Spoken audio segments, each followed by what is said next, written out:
Matatanda ang umalis sa Team Lakay si Edward "Landslide" Folayang noong Marso sa kasalukuyang taon at bumuo siya ng kanyang sariling MMA stable na pinangalanang Lions Nation MMA kasama sina Honorio Banario, Kevin Belingon, Joshua Pacio, Jeremy Picatio at Edward Kelly.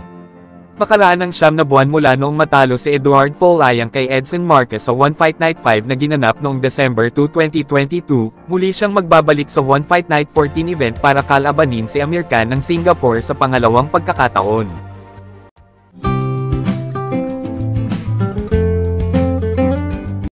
At sa kakatapos lamang na One Fight Night 14 event ay naputol ang 5 sunod-sunod na pagkatalo ni Edward Folayang noong talunin niya si Amir Khan via knockout.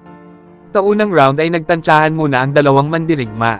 Kumukonekta ang left jab ni Amir Khan habang nakakatama din ang suntok at sipa ng ating kababayan. Sa pangalawang round ay nasa salon ni Edward ang sipa ni Amir Khan kaya napapahiga ito sa luna ngunit mabisa pa rin ang jab na binibitawan ng Singaporean. Pero pagdating sa pangatlo at huling round ay sumugod na ng sumugod si Edward hanggang sa makabitaw ito ng matinding left hook na sumapol sa panga ni Amir Khan dahilan para bumagsak ito.